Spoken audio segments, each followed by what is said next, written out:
जगह पे ये पार्ट ऐसे सुनाई देगा। दिख रहा है ना वो लेफ़्ट टू राइट पैन हो रहा है। तो पहले राइट टू लेफ़्ट हुआ था, फिर लेफ़्ट टू राइट हुआ था, फिर उसके बाद में, और हर अपने थोड़े थोड़े गैप्स के बाद में ये थोड़ा ऑफ रखा करो, जिससे कि थोड़ा सा पंच मिले, थोड़ा सा ड्रॉप शाइनी लगे तुम्हारा, लाइक दिस।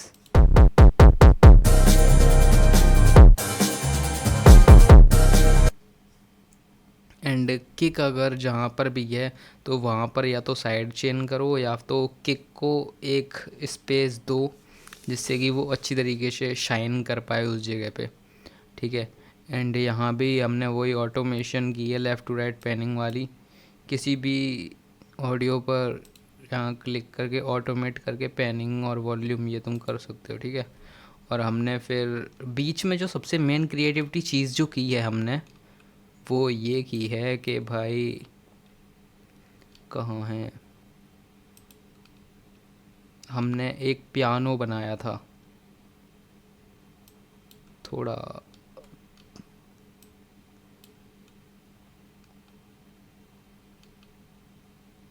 ये रहा, हमने यहाँ ये पियानो बनाया था जो कि इसकी वो बनाए थे, कॉर्ड्स बनाए थे कुछ इस तरीके से FL कीज से, ये कुछ ऐसे सुनाई देगा।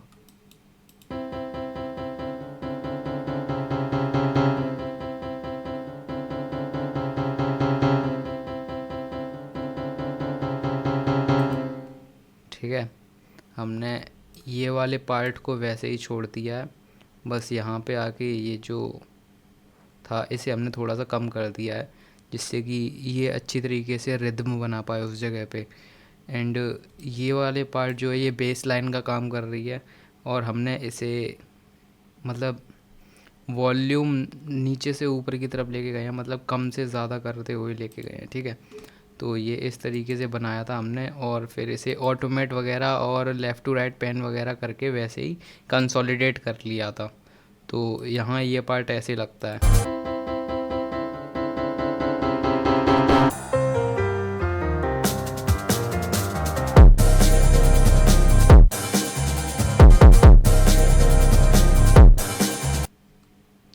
एंड किक एंड ये सारी चीज़ों में तो तुम्हें थोड़ा बहुत खेलना पड़ेगा भाई, क्योंकि कुछ क्रिएटिव चीज़ करने के लिए क्रिएटिव तो दिमाग में आनी चाहिए, क्रिएटिविटी।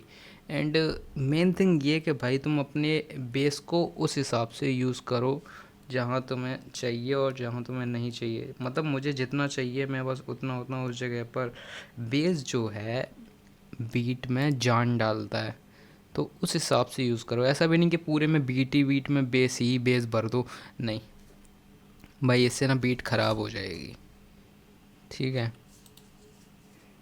तो और ये फिर से ये पार्ट भाई थोड़ा सा मेरे को सुनाना था, अगर चल जाए थोड़े में ही चल जाए, देखते हैं।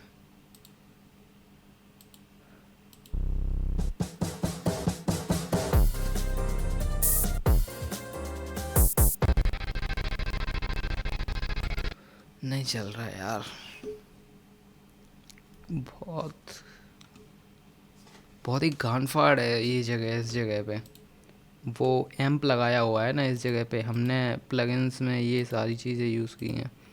हमने एक ही पार्ट पे कई सारी चीज़ें यूज़ कर ली हैं। हमने पहली क्लिप जो हमारा है स्टार्ट है,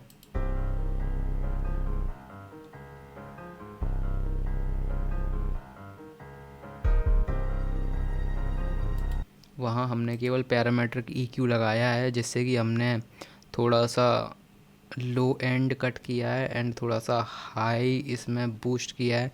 एंड बाकी की मडीनेस और जो है मतलब सीटी वगैरह या जो भी जिसका भी साउंड आता है, मतलब गंदा साउंड जो आता है, वो हमने रिमूव किया है, ठीक है। थोड़ा थोड़ा सा फ्रेक्वेंसीज कम की हैं। और उसके अलावा हमने दूसरा जो क्या कहते हैं साउंड लिया है जो चालू हुआ है, उसमें हमने स्टीरियो इनहांसर करके, ये काफ़ी बेस्ट प्लगइन है, ठीक है। तो मैं अपने उसके लिए वाइड करने के लिए, ये स्टॉक प्लगइन है FL का, तो ये बेस्ट है, ठीक है। इससे तुम अपना साउंड वाइड कर सकते हो। If you are new in production, तुम यार इसे जानना चाहिए तुम्हें, ठीक है। और मैं तो यही बोलता हूँ कि भाई जहाँ तक है प्लगइन्स के बारे में नॉलेज लो, ठीक है, और उसे थोड़ी सी प्रैक्टिस के हिसाब से यूज़ करो, ठीक है। ये सैचुरेशन नॉब,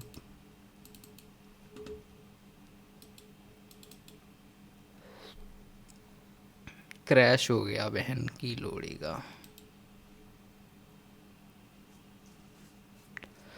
विंडोज़ में और मैक में दोनों में एप्पल का यही इशू रहता है।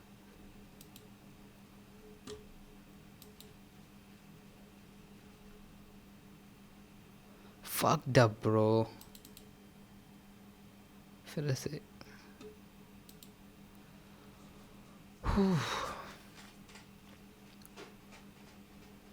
हाँ, ये सैचुरेशन नॉब प्लगइन है, ये तुमने देखा ही होगा, ठीक है। फ्री प्लगइन है, तुम यूज़ कर सकते हो सैचुरेशन के लिए। एंड काफ़ी लाइट एंड वार्मथ सैचुरेशन देता है। ये ज़्यादा यूज़ मत करना, वरना तुम्हारी डिस्टॉर्टेड हो जाएगा जो भी साउंड तुम जिस पे भी लगा रहे हो उस पर, ठीक है। और बस कितनी बार, इतनी बार तो खोला भी नहीं है, बार बार एक ही चीज़ किए जा रहा है।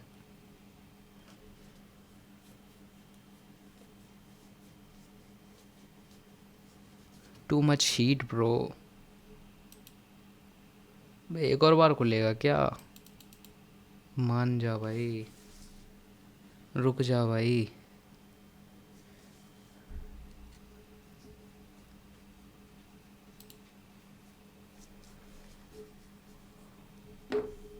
हाँ, ये है सॉफ्ट्यूब सैचुरेशन नॉब।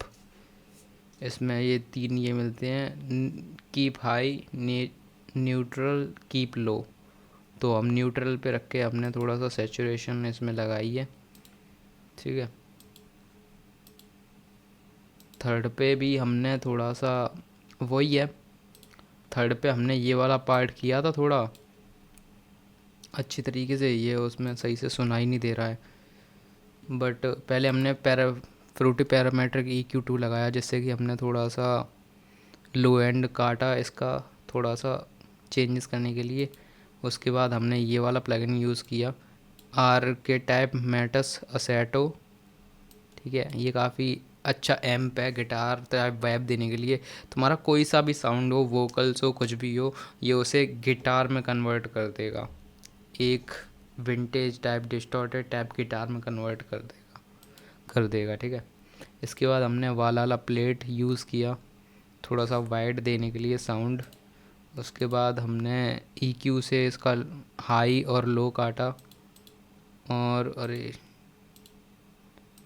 फिर उसके बाद में हमने पैरामेट्रिक EQ से इसका मतलब मतलब बीच वाला मिडिल पार्ट है वो काटा, क्योंकि वोकल थोड़ा इसे शाइन करनी चाहिए उस जगह पे।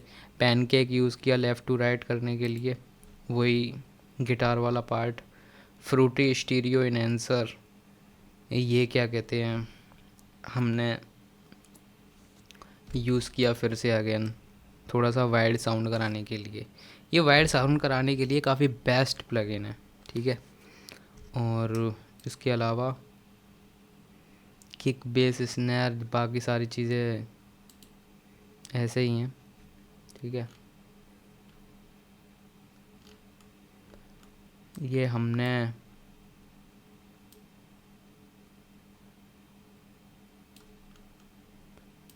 एक ये 4 बार्स का वो था,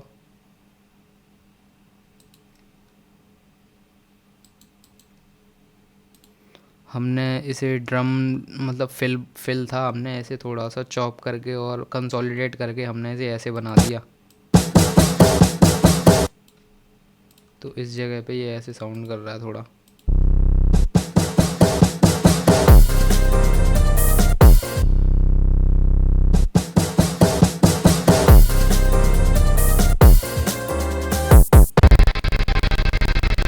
वाह शिट यार, CPU भी बोल रहा है भाई, वो पार्ट थोड़ा हैवी बैठ गया है।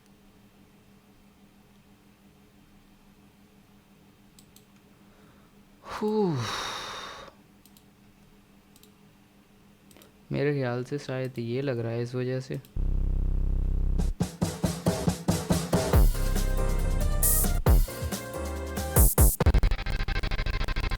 अरे नहीं यार, ये पार्ट थोड़ा,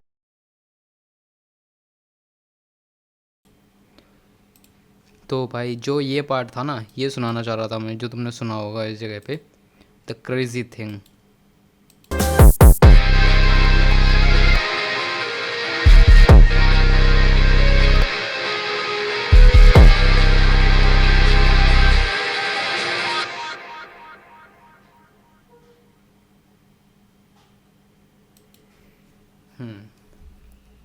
इसके अलावा एक्सपेरिमेंटल है भाई, ये काफ़ी गांड फाड़ है भाई। इस पे जो लिखा जाएगा ना, जो मैं लिखूँगा ना, वो काफ़ी तगड़ा होगा भाई। यही है वीडियो जो भी है, ठीक है। सब्सक्राइब कर लेना एंड एक एक चीज़ को बार बार देखो, समझो, तब पता चलेगा, अच्छी तरीके से समझ में आएगी। एक ही बार में कोई चीज़ नहीं आ जाती है, ठीक है। एंड मेन टिप ये, बोनस ये बोलूँगा कि हर अपने, अगर बीट बनाना सीख रहे हो तो थोड़ी सी क्रिएटिविटी लाने के लिए थोड़ा सा एक्सप्लोर करो, थोड़ा सा देखो, लोग चीज़ों को समझो और उस तरीके से उन्हें अपने माइंड में उतारो एंड माइंड से फिर अपनी क्रिएटिविटी में उतारो, ठीक है। All the best.